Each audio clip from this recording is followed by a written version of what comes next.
বাংলাদেশ বেতার কুমিল্লা অনুষ্ঠান পরিক্রমায় আপনাদের জন্য এখনকার নিবেদন কৃষি বিষয়ক ফোন-ইন অনুষ্ঠান।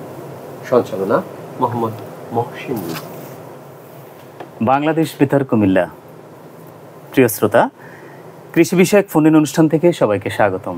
কেমন আছেন? আমাদের আজকের বিষয় কুমিল্লা অঞ্চলে বন্যা পরবর্তী সময়ে রবি মৌসুমের কৃষি পরিকল্পনা। আর উপস্থাপনা আছি আমি মোহাম্মদ মহসিন মিজি। আমাদের সাথে সম্মানিত অতিথি স্টুডিওতে উপস্থিত আছেন কৃষি তথ্য সার্ভিস আঞ্চলিক কার্যালয়ের আঞ্চলিক কৃষি তথ্য কর্মকর্তা কৃষিবিদ মনিরুল হক রুমেল। শ্রোতা বন্ধুরা, অনুষ্ঠান চলাকালে আপনাদের কোনো প্রশ্নের উত্তর জানতে ফোন করুন 01-330-950-421। পাশাপাশি ইমেল বা ফেসবুকেও যোগাযোগ করতে পারবেন। আমাদের ইমেল অ্যাড্রেস bbkumilla2009@gmail.com এবং ফেসবুক আইডি www.facebook.com/বাংলাদেশ বেতার কুমিল্লা। এছাড়া অনুষ্ঠানটি বাংলাদেশ বেতারের ওয়েবসাইট www.betar.gov.bd ও মোবাইল অ্যাপ বাংলাদেশ বেতারে শুনতে পাবেন। শ্রোতা বন্ধুরা, আপনারা জানেন গত কয়েকদিন আগে স্মরণকালের একটি ভয়াবহ বন্যা সংঘটিত হয়েছিল বাংলাদেশে।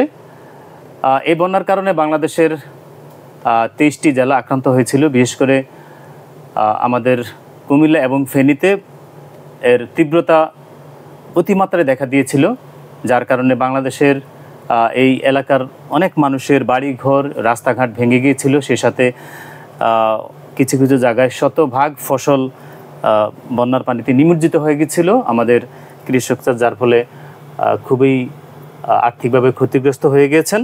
তো আসুন আমরা আজকে এই বিষয়ে বিস্তারিত জেনে নিব আমাদের স্টুডিওতে উপস্থিত অতিথির কাছ থেকে। আমাদের আজকের অতিথি কৃষি তথ্য সার্ভিস আঞ্চলিক কার্যালয়ের আঞ্চলিক কৃষি তথ্য কর্মকর্তা কৃষিবিদ মনিরুল হক রুমেল।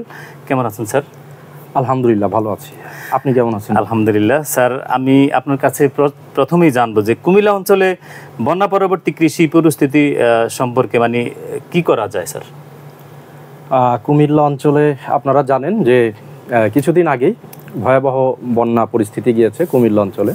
কুমিল্লা অঞ্চলে প্রায় 4,41,445 হেক্টর জমি কৃষিকাজের আওতায় রয়েছে। এই অঞ্চলের শস্য নিবিড়তা 205%। এর মধ্যে প্রায় 1,52,000 হেক্টর জমি কিন্তু পানির নিচে চলে গিয়েছিল, বন্যায় নিমজ্জিত হয়েছিল। তো আসলে আমরা মাঠে দেখেছি কৃষক কিন্তু ঘুরে দাঁড়ানো শুরু করেছে, প্রণোদনা পেয়েছে অনেকেই, বিভিন্নভাবে তারা চারা বীজ পাচ্ছে। কৃষক কিন্তু মাঠে আবার ফসল চাষ করা শুরু করেছে এবং আগাম শীতকালীন সবজি লাগাচ্ছে। আর আমন মৌসুমেরও অনেকে ধান চাষ করছে, যেগুলো বিশেষ করে ফটোসেনসিটিভ ভ্যারাইটি, যেমন বিআর 22-23, তারপরে 46, এই ধানগুলো কৃষক করছে। তো আসলে আশা করা যায় যে বন্যা পরবর্তী পুনর্বাসন পরিস্থিতি বর্তমানে ভালোই, এবং আশা করা যাচ্ছে যে আমরা যতটা ভয়াবহতার মধ্য দিয়ে গিয়েছে সেটা কাটিয়ে উঠতে পারবে কৃষক। মোটামুটি তারা এখন কৃষিকাজ আবার শুরু করে দিয়েছে আর কি। ধন্যবাদ স্যার আপনাকে। বলা হয় যে কৃষির প্রতিকৃত কুমিল্লা, কারণ কুমিল্লাতেই প্রথম যে আধুনিক কৃষি প্রযুক্তি কুমিল্লা থেকে শুরু হয়েছিল। তো আমার এবারের প্রশ্ন যে কুমিল্লা অঞ্চলে ফসল উৎপাদন সম্পর্কে এই বিষয়ে যদি একটু বলতেন স্যার। ঠিক আছে, বলছি আমি। কুমিল্লা অঞ্চলটি আসলে একটা বৈচিত্র্যময় অঞ্চল। এখানে ব্রাহ্মণবাড়িয়া, কুমিল্লা এবং চাঁদপুর, এই 3টি জেলা মিলে কুমিল্লা অঞ্চল। এক জায়গায় যেমন পাহাড় আছে, আবার আরেক জায়গায় আছে হাওর। এরকম করে কিন্তু কুমিল্লা অঞ্চলে মোটামুটি পাহাড়, হাওর এবং আরো অনেক বৈচিত্র্যময় টপোগ্রাফি দেখা যায়। তো এখানে আসলে ফসল বলতে গেলে সব ফসলই মোটামুটি হয়। ধান হচ্ছে, সবজি হয়, ফল হয় এবং বেশ বৈচিত্র্যময়। আপনি খেয়াল করলে দেখবেন, এমনকি এখন তো চাও হচ্ছে। এই লালমাই পাহাড়ে একটা অংশে চাও চাষ করা শুরু করেছে। প্রচুর 3 মৌসুমি ধান হয় এখানে। আপনার আউশ, আমন, বোরো মৌসুমে 3 মৌসুমি ধান হচ্ছে কুমিল্লা অঞ্চলে। আবার হচ্ছে শাকসবজি হচ্ছে, ফলমূলও কিন্তু আছে। যেমন আপনি যদি ব্রাহ্মণবাড়িয়া, বিজয়নগর যান, সেখানে লিচু বাগানও দেখতে পাবেন। মানে যেগুলো সাধারণত রাজশাহী বা ওই উত্তরবঙ্গ ছাড়া দেখা যায় না, কিন্তু এইখানে এই অঞ্চলে বেশ বৈচিত্র্যময়, হাওর পাহাড়, আবার মানে সমতল, তারপরে আবার কোথাও কোথাও জলাবদ্ধতা আছে, সব মিলিয়ে কিন্তু মোটামুটি বেশ বৈচিত্র্যময় অঞ্চল। তো এখানে কৃষিকাজটাও বেশ বৈচিত্র্যময় আর কি। ধন্যবাদ স্যার। শ্রোতা বন্ধুরা, আপনারা শুনছেন বাংলাদেশ বেতার কুমিল্লা কেন্দ্রের স্টুডিও থেকে ফোন ইন অনুষ্ঠান। এই মুহূর্তে আমাদের সাথে যারা যুক্ত আছেন আপনাদেরকে অসংখ্য ধন্যবাদ। আর আজকের বিষয় সম্পর্কে যদি আরও বিস্তারিত জানতে চান, আমাদের আজকের বিষয় কুমিল্লা অঞ্চলে বন্যা পরবর্তী সময়ে রবি মৌসুমের কৃষি পরিকল্পনা। আর এই বিষয়ে বিস্তারিত যদি আপনারা জানতে আগ্রহী হন তাহলে এই নম্বরে ফোন করুন 013309500421, পাশাপাশি ইমেল বা ফেসবুকেও যোগাযোগ করতে পারবেন। স্যার, আপনাকে ধন্যবাদ, খুব চমৎকারভাবে প্রশ্নের উত্তরগুলি দিচ্ছেন। আমার এবারের প্রশ্ন স্যার আপনার কাছে, যে কুমিল্লা অঞ্চলে খাদ্য উৎপাদন সম্পর্কে কি করা যায়? মানে খাদ্য উৎপাদনের পরিস্থিতিটা কেমন? জি স্যার। আচ্ছা, খাদ্য উৎপাদন পরিস্থিতি কুমিল্লা অঞ্চলে আসলে খুবই মানে বলা যায় যে ভালো। সবসময় আমরা দেখেছি যে খাদ্য উদ্বৃত্ত একটি জেলা, মানে একটি অঞ্চল। যেমন আমরা যদি শুধু কুমিল্লা জেলার কথাই চিন্তা করি, কুমিল্লা জেলার যে কোনো একটা উপজেলাও যদি আমি চিন্তা করি, যেমন 14 গ্রাম বা আপনার চান্দিনা, এইসব উপজেলাও দেখা যাচ্ছে মানে প্রায় 33,000 মেট্রিক টন খাদ্য উদ্বৃত্ত থাকছে এক একটা উপজেলাতে, এবং সার্বিক দিক বিবেচনায় প্রায় 1.5 লক্ষ মেট্রিক টন খাদ্য উদ্বৃত্ত থাকছে শুধু কুমিল্লা জেলায়।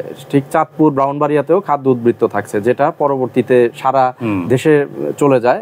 এখানে উৎপাদিত খাদ্যশস্য বলতে আমরা খাদ্য উদ্বৃত্ত বলতে খাদ্যশস্যই বোঝাচ্ছি। তো খাদ্যশস্য যেহেতু এখানে মানে যে পরিমাণ মানুষ বাস করে, তারা খেয়েও অনেক খাবার বেঁচে যায়, এটাকে আমরা বলি যে খাদ্য উদ্বৃত্ত। আর খাদ্য ঘাটতি বলা হয় যদি সেটা মানে যে পরিমাণ মানুষ বাস করে তার চেয়ে কম খাদ্য উৎপাদন হয়, সেটাকে বলা হয় খাদ্য ঘাটতি। তো কুমিল্লা অঞ্চলটা হচ্ছে পুরোপুরি খাদ্য উদ্বৃত্তের একটি অঞ্চল। এই অঞ্চল আসলে মানে খাদ্য যে পরিমাণ উৎপাদন করে তা সারা বাংলাদেশের মানুষ কিন্তু সেখান থেকে খায়।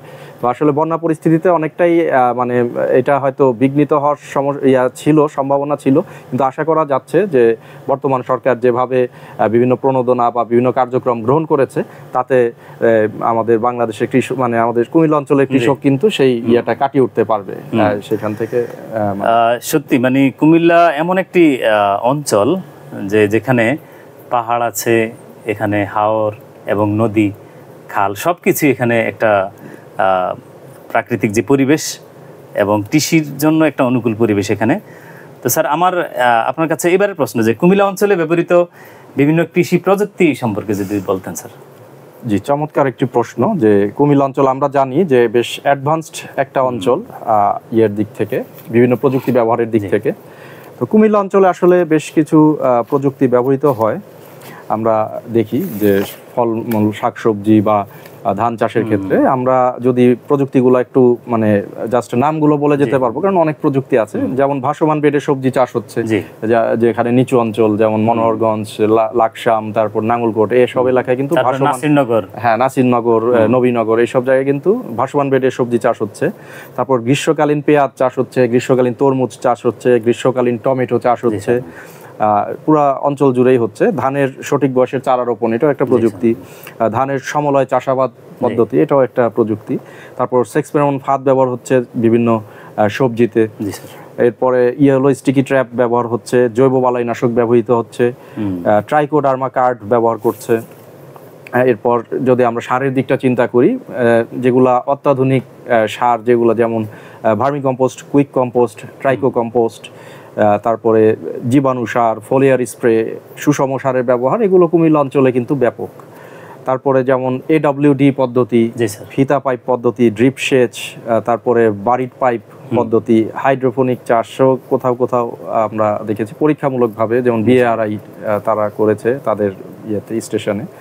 তারপরে নতুন জাতের সম্প্রসারণেও কিন্তু কুমিল্লা এগিয়ে আছে। জি স্যার। নতুন যেমন ধানের জাতগুলো আমরা যদি বলি যে 90-এর উপরে যে জাতগুলো, যেমন বৃধান 96, মানে বড় মৌসুমের একটি ধান, ব্যাপক হারে কিন্তু এটা কুমিল্লা অঞ্চলে চাষ হচ্ছে। আবার আউশ মৌসুমে বৃধান 98 ব্যাপক হারে চাষ হচ্ছে। এমনকি একেবারে লেটেস্টে যে আমন মৌসুম যে যাচ্ছে 103 যে জাত, লেটেস্ট ভ্যারাইটি, এটাও কিন্তু ব্যাপক হারে চাষ হচ্ছে। তো জাত ব্যবহারের ক্ষেত্রেও তারা অনেক এগিয়ে আছে এবং হাইব্রিড জাতের ক্ষেত্রেও তারা এগিয়ে আছে। ধান, ভুট্টা, ফল, সবজি এগুলো ক্ষেত্রে কিন্তু হাইব্রিড মানে জাতও তারা বেশ ব্যবহার করে এখানকার কৃষকরা আর কি। এছাড়াও যেমন পারিবারিক পুষ্টি বাগান করা হচ্ছে, তারপরে আধুনিক যে কৃষি যন্ত্রপাতি যেমন ধান কাটার মেশিন, রিপার বা mini combine harvester, rice transplanter, তারপরে সিড ড্রিলার, তারপর উইডার, হ্যারোয়ার, এগুলোও কিন্তু কুমিল্লা অঞ্চলে ব্যাপক হারে মানে দেখি আমরা যে ব্যবহার করতে আর কি কৃষকদের। এবং এছাড়াও যে জমিতে মালচিং দেওয়া পানি ধরে রাখার জন্য, তারপরে পলিথিন শিটের যে মালচিং পদ্ধতি, এগুলোও কিন্তু কুমিল্লা অঞ্চলে কৃষকরা ব্যবহার করছে। তো এইভাবে আমরা এই যে এত প্রযুক্তি কৃষক ব্যবহার করছে কুমিল্লা অঞ্চলে, এটা সত্যিই কিন্তু বেশ মানে আশাব্যঞ্জক একটা বিষয়।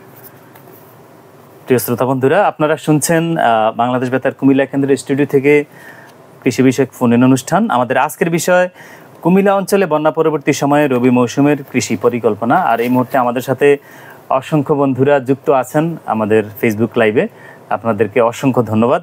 স্যার, আপনার কাছে আমার এবারের প্রশ্ন যে বন্যা পরবর্তী সময়ে রবি মৌসুমে কৃষিভিত্তিক পরিকল্পনাটা কেমন হওয়া উচিত?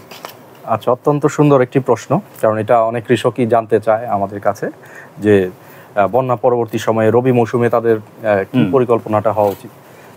আসলে বন্যার আমরা শুধু খারাপ দিকটাই জানি, ভালো দিকও কিন্তু আছে। যে পাহাড়ি ঢলে যে বন্যাটা হয়, বিভিন্ন নিউট্রিয়েন্টস পাহাড়ি ঢলের মাধ্যমে কিন্তু চলে আসে, বিভিন্ন মাইক্রো নিউট্রিয়েন্টস বা মানে এগুলো কিন্তু পাহাড়ি ঢলের সাথে আসে এবং মাটিটাকে উর্বর করে তোলে। যখন বন্যার পানি নেমে যায় সেই মাটিটা কিন্তু উর্বর হয়ে যায় এবং সার কম লাগে। তো সেক্ষেত্রে সুষম সার ব্যবহার করে কৃষক কিন্তু সকল ফসলই করতে পারবে। তো যেহেতু এবার বন্যার কারণে আসলে অনেক ক্ষেত্রে আমন ধান চাষটা বিঘ্নিত হয়েছে, সেক্ষেত্রে কৃষক ভাইরা কিন্তু আলু অথবা মানে আগাম হিসেবে তারা মানে আলু করতে পারে, তারপর সরিষা চাষ করতে পারে, তারপরে ফুলকপি বা এই ধরনের স্বল্প জীবনকালীন সবজি চাষ করতে পারে। এবং এটা চাষ করার পরে কিন্তু তারা পুনরায় আবার ধান চাষও করতে পারবে। যদি তারা যেমন স্বল্প জীবনকালীন যে আছে বৃধান 96, বৃধান 88, এই ধরনের ধানও কিন্তু তারা চাষ করতে পারবে। তো এবং আগে কিন্তু আগাম সবজি হিসেবে আলু বা সরিষা অথবা ফুলকপি বা এই ধরনের কোনো একটা সবজি তারা চাষ করতে পারবে। এতে কিন্তু সে দুইটা ফসল পেয়ে যাবে। তো এই জন্য যাদের মানে ইয়াতে আমন ধানের লসটা হয়েছে, আমন ধান চাষ করতে না পারার ক্ষেত্রে, তো তারা এই আগাম সবজি বা এগুলো চাষ করে কিন্তু সেই লসটা কাটিয়ে উঠতে পারে। এছাড়াও যারা মনে করতেছে যে পানি নামতে আরও সময় লাগবে, তার জন্য আমন ধান চাষ করা সম্ভব না, তারা কিন্তু কিছুদিন পরে আবার সবজি চাষ করতে পারে। এবং শীতকালে আমরা জানি যে শীতকালীন সবজির ভালোই চাহিদা আছে বাজারে এবং দামটাও ভালো পাওয়া যায়। কৃষক কিন্তু রবি পরিকল্পনাটা এইভাবে তৈরি করতে পারে যে তেল জাতীয় ফসল বা সবজি জাতীয় ফসল, পাশাপাশি ধান তো করতে পারবেই তারা, মানে যেগুলো স্বল্প জীবনকালীন ধান সেগুলো তো একটা ফসল উঠে যাওয়ার পরও তারা কিন্তু করতে পারবে। যেমন সরিষা কাটার পরও ধান লাগাতে পারবে, আলু কাটার পরও ধান লাগাতে পারবে, বা ফুলকপি চাষ করার পরও দেখা যায় ধান চাষ করতে পারবে। তো এই জন্য একটা ফসল না করে জাস্ট বড়তে আমরা দেখি যেটা একটাই করে, যে শুধু বড় ধানটাই করে, সেটা না করে যেহেতু বন্যা বিঘ্নিত আমন ফসলটা করতে পারে নাই বা খরিফ 2 মৌসুমের ফসলটা করতে পারে না, সেক্ষেত্রে তারা আগাম একটা সবজি করে তারপর ধানটা করলে বেশি লাভবান হওয়ার সুযোগ আছে, সেই লসটা পোষায় উঠতে পারবে আর কি। ধন্যবাদ স্যার। সত্যি যে আমরা কুমিল্লা একটি বৈচিত্র্যময়, আর আজকে যেহেতু আমরা কুমিল্লা অঞ্চলের কৃষি নিয়ে কথা বলছি, তো আমার এবারের প্রশ্ন যে কুমিল্লা অঞ্চলে কৃষি উন্নয়নে কি কি কার্যক্রম গ্রহণ করা যেতে পারে স্যার? জি, এটা একটা মানে আসলে এটা সবারই জানা উচিত যে কুমিল্লা অঞ্চলে আসলে কৃষি উন্নয়নে কি কি কার্যক্রম গ্রহণ করা যেতে পারে। আমি সংক্ষেপে বলছি। আমরা মানে যেগুলো কাজ করতে পারি, সকল ফসলের মানসম্পন্ন উপসি ও হাইব্রিড জাত ব্যবহার করতে পারি, স্বল্প জীবনকাল সম্পন্ন এবং অধিক উৎপাদনশীল জাত ব্যবহার করা যেতে পারে, ঘাত সহনশীল জাত ও বালাই সহনশীল জাত ব্যবহার করা যেতে পারে, ফসলে পর্যাপ্ত জৈব সার, সুষম মাত্রায় রাসায়নিক সার ব্যবহার করা যেতে পারে, কৃষিতে খামার যান্ত্রিকীকরণ করা যেতে পারে, কৃষি মাটির উপর স্তর কর্তনে কৃষকদের নিরুৎসাহিত করা যেতে পারে এবং ইটভাটার বিরূপ প্রভাব সম্পর্কে জনসচেতনতা বৃদ্ধি করা যেতে পারে। সাধারণত কিন্তু বড় মৌসুমেই মানে কৃষক উপরের জমিটা বিক্রি করে দেয় এবং মানে আমরা একটা প্রশিক্ষণে শুনেছিলাম যে 1 ঘনমিটার মাটি তৈরি হতে 1000 বছর লাগে। তার মানে কত একটা ক্ষতিকর বিষয় উপরে যে উর্বর মাটিটাকে বিক্রি করে দেওয়াটা। মৌসুমী অনাবাদি জমি চাষের আওতায় আমরা আনতে পারি। পারিবারিক সবজি পুষ্টি বাগান স্থাপন করা যেতে পারে। তারপর বাণিজ্যিক ফল বাগান স্থাপন করা যেতে পারে। পাহাড়ি ও উঁচু ভূমিতে লিচু, মাল্টা, পেয়ারা, লেবু ও ফলের আধুনিক জাত নতুন নতুন বাগান সৃজনের পাশাপাশি আমরা আধুনিক জাতের চাষ করতে পারি। বিদ্যমান ক্রপিং প্যাটার্নে তেল ও ডাল জাতীয় ফসল এবং পেঁয়াজ অন্তর্ভুক্ত করে জেলায় বা আমাদের অঞ্চলে ডাল ও তেল জাতীয় ফসল এবং পেঁয়াজের আবাদ বৃদ্ধি করা যেতে পারে। নতুন ও অপ্রচলিত ফসল যেমন সূর্যমুখী, ভুট্টা, আদা, হলুদ, পেঁয়াজ, রসুন ইত্যাদি ফসলের আবাদ সম্প্রসারণ করা যেতে পারে। শস্য বিন্যাসে সরিষা বা আউশ ধানের জায়গায় আমরা এখন যেহেতু আউশ মৌসুম শেষ, আমন মৌসুমও প্রায় শেষ, আমরা ভুট্টা, সূর্যমুখী ইত্যাদি অন্তর্ভুক্ত করতে পারি। নতুন নতুন কৃষি উদ্যোক্তা তৈরি হতে পারে। এই একটু আগে আমরা যে ফসলগুলোর কথা বললাম সেগুলোই মূলত আমরা আর কি আবার বলবো যে চাষ করার জন্য। আবার লেবু জাতীয় ফসলের বিস্তারের জন্য কৃষক প্রশিক্ষণ এবং নতুন জাতের বাগান স্থাপন করা যেতে পারে। এটা কৃষি সম্প্রসারণ অধিদপ্তর করতে পারে এই কাজটা।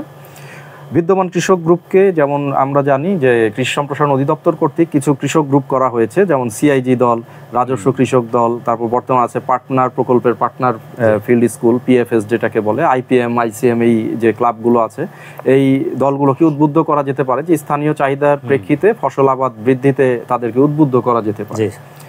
কৃষকের উৎপাদিত পণ্যের বাজারজাতকরণে কৃষি বিপণন অধিদপ্তরের সাথে সমন্বয় সাধন করে উদ্যোগ গ্রহণ করা যেতে পারে। বন্যা, খরা ও অন্যান্য প্রাকৃতিক দুর্যোগের ক্ষয়ক্ষতি পুষিয়ে নেওয়ার লক্ষ্যে কৃষি উপকরণ সহায়তা প্রদান, যেটা ইতোমধ্যেই হয়েছে করা আমরা জানি, করা যেতে পারে। ইউনিয়ন পর্যায়ে যেমন ফিয়াক সেন্টার আছে, কৃষক তথ্য ও পরামর্শ কেন্দ্র যেটাকে আমরা বলি, সেই ফিয়াক সেন্টারের মাধ্যমে কৃষককে সেবা আরও মানে ফলপ্রসূভাবে দেওয়ার ব্যবস্থা করা যেতে পারে। ধন্যবাদ আপনাকে, চমৎকার কিছু তথ্য দিয়েছেন। আমার এবারের প্রশ্ন যে প্রধান প্রধান কৃষি বিষয়ক সমস্যাগুলো কি কি হতে পারে? কুমিল্লা অঞ্চলে আসলে কিছু সমস্যাও রয়েছে। আমরা যেহেতু জানি যে বৈচিত্র্যময় একটা এলাকা, যত বেশি বৈচিত্র্য থাকবে কিছু চ্যালেঞ্জও থাকবে, এটা তো স্বাভাবিক। কোথাও পাহাড়, কোথাও হাওর, যেমন ব্রাউনবাড়িয়ায় কিছু কিছু এলাকা হাওর আছে, আবার আপনার কুমিল্লাতে পাহাড়ও আছে, কুমিল্লা লালমাই পাহাড় আছে আমরা জানি। তো সবকিছু মিলিয়ে আমরা মানে কিছু সংক্ষেপে যদি তুলে ধরি, যেমন প্রধান কৃষি সমস্যাগুলো হচ্ছে, কৃষি বিষয়ক প্রধান সমস্যাগুলো হচ্ছে যে কৃষক উৎপাদিত পণ্যের ন্যায্য মূল্যটা পায় না। এটা সারা বাংলাদেশেই, শুধু এখানে না, এটা সব জায়গায়। তারপরও এটা একটা যেহেতু জাতীয় সমস্যা আমরা নিয়ে আসছি। প্রকৃত জমির যে মালিকগণ তারা চাষাবাদে বিমুখ। আমরা দেখবো যে বর্গা চাষি বেশি এইসব এলাকায়। সেচ ও শ্রমিকের খরচ তুলনামূলকভাবে একটু বেশি, এটা আমরা জানি। প্রাকৃতিক দুর্যোগ ও জলবায়ু পরিবর্তনের ফলে অসময়ে বৃষ্টিপাত হচ্ছে, বন্যা হচ্ছে, খরা ইত্যাদির কারণে চাষাবাদে ব্যাঘাত ঘটছে। এটা তো আমরা রিসেন্টলি দেখলাম অসময়ে বৃষ্টিপাত, এবং এখনো দেখেন বৃষ্টি কিন্তু হচ্ছে। এবং একটা পূর্বাভাসও পেয়েছিলাম যে আগামী 2 দিন ভারী বর্ষণ হবে, যদিও এখনো এটা শুরু হয় নাই। তারপর অপরিকল্পিত নগরায়ন, বনায়ন, শিল্পায়ন, মৎস্য চাষ, ইটের ভাটা, বসতবাড়ি, রাস্তাঘাট নির্মাণের ফলে কৃষি জমি দ্রুত কমে যাচ্ছে। প্রকৃত চাষিদের পুঁজির অভাব, ব্যাংক ঋণ প্রাপ্তিতে একটা জটিলতা, এটা আমরা জানি সবাই। পুরাতন খালগুলি পুনর্খনন না করায় বর্ষার সময় পানি দ্রুত নেমে যেতে পারে না, ফলে আকস্মিক বন্যায় আবারও ফসল হানি হয়। এটা আমরা মানে জানি যে জলাবদ্ধতার সমস্যা রয়েছে। সেচের যন্ত্রের পানি সরবরাহে কাঁচা নালার কারণে পানি 20 থেকে 30% অপচয় হয়ে যায়। বোনা আমনের উপযোগী উচ্চ ফলনশীল জাতের অভাব রয়েছে আমরা জানি। ঘাত ও বালাই সহনশীল জাত, বিশেষ করে ব্লাস্ট এবং বাকানি প্রতিরোধী জাতের অভাব রয়েছে। সেচ প্রকল্প এলাকায় সঠিক সময়ে সেচের পানি সরবরাহ করা হয় না, যে কারণে ধান রোপণটা বিলম্বিত হয়ে যায়। আবার কোথাও কোথাও দেখা যায় যে অতিবৃষ্টির কারণে দ্রুত পানি নিষ্কাশন না করার কারণে ফসল হানি হয়। হাওর এলাকায় ধান কর্তন ও মারাইয়ে শ্রমিকের অভাব দেখা যায়, যে কারণে হাওর এলাকায় ধান মারাইয়ের জন্য উঁচু স্থানেরও মানে অভাব আমরা দেখি। তো এখানে আসলে এই সমস্যাটা থাকার কারণে হাওর এলাকারও মানে অনেক ফসল দেখা যায় লস হয় আর কি। ধন্যবাদ। আমরা তো আসলে এখন সমস্যাগুলি শুনলাম, তো এই যে সমাধানের উপায়গুলি কি একটু সুপারিশ যদি করেন?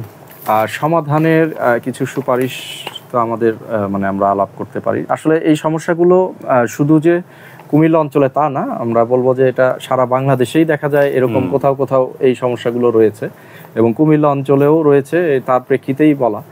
আর এগুলো যদি আমরা সমাধানের কিছু সুপারিশ আলোচনা করতে যাই, তাহলে সেক্ষেত্রে আমরা মানে যেগুলো দেখি, সম্প্রসারণ কর্মী ও চাষিদের প্রশিক্ষণের মাধ্যমে দক্ষ করে গড়ে তোলা, এটা কৃষি সম্প্রসারণ অধিদপ্তর করতে পারে। যে আমাদের যারা উপসহকারী কৃষি কর্মকর্তা আছে, তাদেরকেও মানে যথাযথ প্রশিক্ষণ দেওয়া প্রয়োজন এবং পাশাপাশি কৃষকদেরকেও যথাযথ প্রশিক্ষণ দিয়ে দক্ষ করে গড়ে তুলতে পারলে এই অঞ্চলের মানে অনেকগুলো সমস্যারই সমাধান হয়ে উঠবে। তারা কিন্তু ওই যে যেমন কিছু কথা বললাম যে ঘাত সহনশীল জাত, এগুলো সম্পর্কে অনেকেই অবগত না কৃষক বা আমাদের হয়তো অনেক ক্ষেত্রে যারা নতুন উপসহকারী কৃষি অফিসার আছে তারাও অবগত না। তাদেরকে যদি ঠিকমতো প্রশিক্ষিত করে গড়ে তোলা যায়, তারা কিন্তু এই বিষয়গুলো সম্পর্কে জানবে। মানে যেমন খরা সহিষ্ণু জাত, ঘাত সহিষ্ণু জাত, এগুলো সম্পর্কে জানবে এবং পরবর্তীতে তার এলাকায় কিন্তু মানে তার যে কর্ম এলাকা সেখানে কিন্তু কৃষকদেরকে এ ব্যাপারে পরামর্শ দিতে পারবে বা নিজে একটা প্রশিক্ষণের ব্যবস্থা করতে পারবে, গ্রুপে কাজ করতে পারবে। যাই হোক, এটা যেভাবেই মানে করা সম্ভব। তারপরে এলাকা ও চাহিদা ভিত্তিক ফসল উৎপাদনের কর্মসূচি গ্রহণ করা। এখন এটা খুবই ইম্পর্টেন্ট, কারণ আমরা মাঠ লেভেলে দীর্ঘদিন চাকরি করে দেখেছি যেখানে যে ফসলটা মানে বেশি ভালো হয় সেখানে ওইটা না করে তারা অন্য কিছু করছে। যেমন ধরেন আপনি ওই আরো এটার পিছনে আরো কিছু দায় আছে, যে যেমন বিভিন্ন ভিডিও, এখন তো আসলে অনলাইনের যুগ, কৃষকরাও অনেক ভিডিও ইউটিউব দেখে উদ্বুদ্ধ হয়। তো ওরা ভাবে যে মানে একটা কিছু দেখলো, ধরেন যে ড্রাগন ফলের চাষ, ড্রাগন ফল আমি নিষেধ করতেছি না, কিন্তু তার ওই জমিটায় হয়তো ড্রাগন ফল চাষ না করে সে একটা সবজি চাষ করলে আরো বেশি লাভবান হতে পারতো, কিন্তু সে হয়তো ভিডিও ইউটিউব বা মানে কোনো মাধ্যমে ভিডিও টিডিও দেখে সে উদ্বুদ্ধ হয়েছে যে সে ওইটাই করবে। তো ওইটা করার পর দেখা গেল সে কাঙ্ক্ষিত ফলন পেল না, অথচ সেই ড্রাগন ফল না করে হয়তো তার জমিটা ফুলকপি চাষের জন্য উপযোগী বেশি ছিল, সেটা চাষ করলে কিন্তু সে আরো বেশি লাভবান হতে পারতো। তো ওইটা না করে সে মানে অন্য একটা চাষ করে দেখা যাচ্ছে ক্ষতিগ্রস্ত হচ্ছে। এই জায়গাটা একটু মানে এগিয়ে আসতে হবে আমাদের সম্প্রসারণ কর্মীদেরও, পাশাপাশি কৃষক ভাইদেরও সচেতন হতে হবে। শুধু ইউটিউব দেখে একটা কিছু মানে চাষ করে ফেলাটা আসলে যৌক্তিক না। তার আসলে মানে জানতে হবে যে ওই জমিটা কি চাষের জন্য উপযোগী। এটা খুব সহজে জানা যাবে, SRDI থেকেও অনেক সময় পাওয়া যায়, বা নিকটস্থ উপজেলা কৃষি অফিসে যোগাযোগ করলেও তারা মাটি পরীক্ষা করে তাকে একটা সাজেশন দিয়ে দিতে পারবে, যে SRDI এর মাধ্যমে মাটি পরীক্ষা করে একটা কার্ড দিতে পারবে যেখানে ফসলগুলোর নাম থাকবে, যে ওই জমিতে উপযোগী কি কি ফসল আছে। তো এই জন্য এটা খুবই গুরুত্বপূর্ণ আমি মনে করি। শিক্ষিত নারীদেরকে আরো বেশি করে কৃষিকাজে সম্পৃক্ত করা, এটা সবাই আমরা বুঝতেছি যে আমাদের মানে নেপোলিয়ন বোনাপার্ট বলেছিলেন, মানে ফরাসি বিপ্লবের যে নায়ক, যে আমাকে একজন শিক্ষিত মা দাও, আমি তোমাদের একটা শিক্ষিত জাতি দিই। তাই শিক্ষিত নারীদেরকে কৃষিতে সম্পৃক্ত করা মানেই কিন্তু তার সন্তানরাও এতে সম্পৃক্ত হওয়া, একটু অন্তত বেসিক নলেজ সবারই যেন কৃষি বিষয়ে থাকে, এটা মানে এই জন্য এটাই আমাদের মানে প্রার্থনা আর কি। শিক্ষিত বেকার যুবকদেরকেও বিষয়ভিত্তিক প্রশিক্ষণ ও স্বল্প সুদে ঋণ দিয়ে কৃষিকাজে সম্পৃক্ত করা যেতে পারে, এতে বেকারত্ব কমবে। মাটির স্বাস্থ্য সুরক্ষা ও উন্নয়নে জৈব সার উৎপাদন ও ব্যবহার বৃদ্ধি করা উচিত। জৈব কৃষি অবলম্বনে আধুনিক প্রযুক্তি ব্যবহার করে নিরাপদ ফসল উৎপাদন বৃদ্ধি করা উচিত। ফসল তো আসলে অনেক হয়, কিন্তু নিরাপদ ফসল কতটুকু হয় এই বিষয়টা আমাদের জোর দেওয়া উচিত। যে নিরাপদ বলতে হচ্ছে যেটা পরিবেশ বান্ধব কীটনাশকগুলো ব্যবহার করা, জৈব কীটনাশক এগুলো ব্যবহার করা উচিত। চাষিদের উৎপাদিত ফসলের ন্যায্য মূল্য নিশ্চিত করা উচিত, কারণ ন্যায্য মূল্য না পেলে কিন্তু আপনি হতাশ হয়ে যাবেন এবং সেটা চাষ করা থেকে বিরত থাকবে আর কি কৃষক। যে দেখা যায় যে এভাবে অনেক ফসলই কিন্তু একবার দেখা যাচ্ছে এক বছর এটা কম হয়েছে, উৎপাদন কমে গেছে, এজন্য বাজার মূল্য বেশি হয়ে গেছে, আবার পরের বছর যে ওইটাই কোনো বাজার মূল্য নাই। এটার ব্যাপারে একটু সবাই সচেতনভাবে মানে চাষাবাদ করতে হবে। আর তারপর যেটা আছে আমাদের মানে জলবায়ু পরিবর্তনের সাথে সাথে কৃষি সমস্যা মোকাবেলায় চাষিদেরকে প্রযুক্তি ও পরামর্শ প্রদান করা উচিত। এটা মানে আমরা হয়তো বুঝতে পেরেছি যে জলবায়ুর পরিবর্তন হচ্ছে, আমরা সবাই জানি তীব্র গরম এখন, আবার কখনো দেখা যায় তীব্র বৃষ্টি। তো সেই পরিবেশে কি ধরনের মানে কি পদ্ধতিতে চাষাবাদ করলে তারা লাভবান হতে পারবে সেই বিষয়টা কৃষকদেরকে প্রশিক্ষণ দেওয়া উচিত। জলাবদ্ধতা নিরসনে সেচ প্রকল্প সহ ভরাট হয়ে যাওয়া খালগুলি পুনর্খননের ব্যবস্থা গ্রহণ করা, এটা একটা বিশাল কর্মযজ্ঞ। এটা প্রশাসন এবং কৃষি বিভাগ একসাথে বা বিএডিসি সেচ যৌথভাবে কাজ করতে হবে। পানি উন্নয়ন বোর্ড কর্তৃক বাঁধের ভিতরে অতিবৃষ্টি জনিত কারণে আবদ্ধ পানি দ্রুত প্রবাহ ও নিষ্কাশনের প্রয়োজনীয় ব্যবস্থা গ্রহণ করা, এটা আমরা বলেই দিলাম যে পানি উন্নয়ন বোর্ড এটা করতে পারে কাজটা। সেচ প্রকল্প এলাকার খালের কচুরি পানা পরিষ্কারের প্রয়োজনীয় ব্যবস্থা করে পানি প্রবাহ স্বাভাবিক রাখা। ধান সহ অন্যান্য কৃষি পণ্যের বাজার ব্যবস্থাপনার মাধ্যমে পর্যাপ্ত সংখ্যক কৃষকের বাজার স্থাপন করে কৃষি পণ্যের ন্যায্য মূল্য নিশ্চিতকরণ। আমরা যে গ্রুপ অ্যাপ্রোচ বলি সবসময়, গ্রুপ অ্যাপ্রোচে কিন্তু কৃষি কাজ করলে কৃষক কিন্তু লাভবান হওয়ার সুযোগ আছে। যদি তারা মার্কেটিংটা বা বাজারেও একসাথে তারা নিয়ে যায়, তাহলে হয়তো ফরিয়া বা যে মধ্যস্বত্বভোগী তাদের দৌরাত্ম্যটাও কিন্তু কমে আসবে। তারপর ধান সহ অন্যান্য মানে এটা আমরা বলেছি পরিকল্পিতভাবে রাস্তাঘাট নির্মাণ ও খাল ভরাট প্রতিরোধে ব্যবস্থা গ্রহণ করা।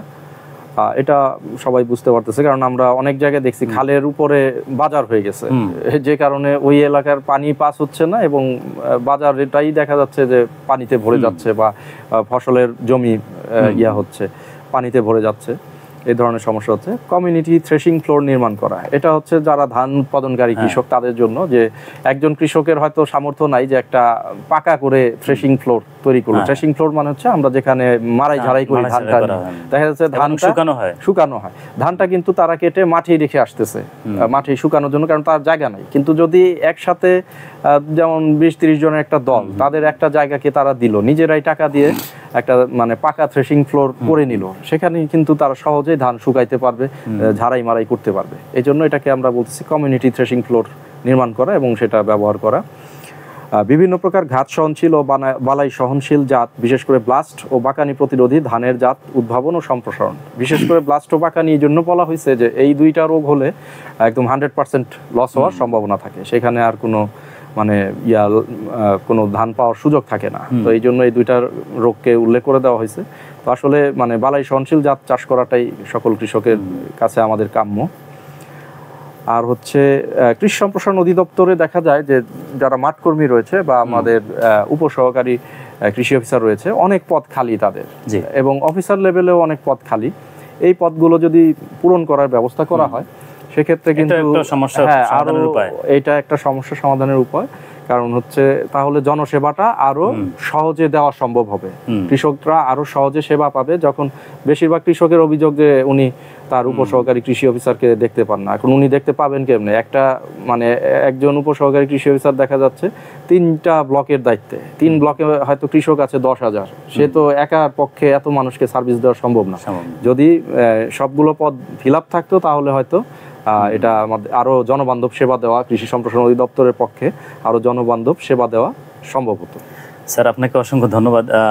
অনুষ্ঠানের একেবারে শেষ প্রান্তে আমরা আপনার কাছে যে সর্বশেষ একটি প্রশ্ন আমার, সেটি হলো, আপনি বলছিলেন যে কুমিল্লা অঞ্চল ব্যবহৃত বিভিন্ন কৃষি প্রযুক্তি সম্পর্কে যে উত্তরটা দিয়েছিলেন, সেখানে বারিক পাইপ, এই বারিক পাইপটা সম্পর্কে যদি স্যার একটু সংক্ষেপে বলতেন।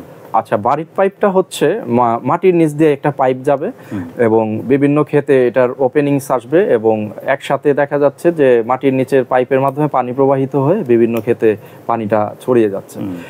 এমনিতে যে প্রচলিত যে সিস্টেমটা, স্কিম ম্যানেজার, আমরা জানি যারা কৃষি বিভাগে চাকরি করি বা ইয়াতে আছি, স্কিম ম্যানেজার পানি ছাড়ে উঁচু থেকে নিচু অঞ্চলের দিকে পানি প্রবাহিত হয়, তাই না? কিন্তু যদি এই পাইপ, বারিক পাইপ যেটাকে বলছি, ক্ষেতের নিচ দিয়ে পানিটাকে যদি প্রবাহিত করার ব্যবস্থা করা হয়, তাহলে সবগুলো জমি কিন্তু সমানভাবে পানিটা পাবে এবং মানে ওয়েল ডিস্ট্রিবিউশন যেটা পানির হবে।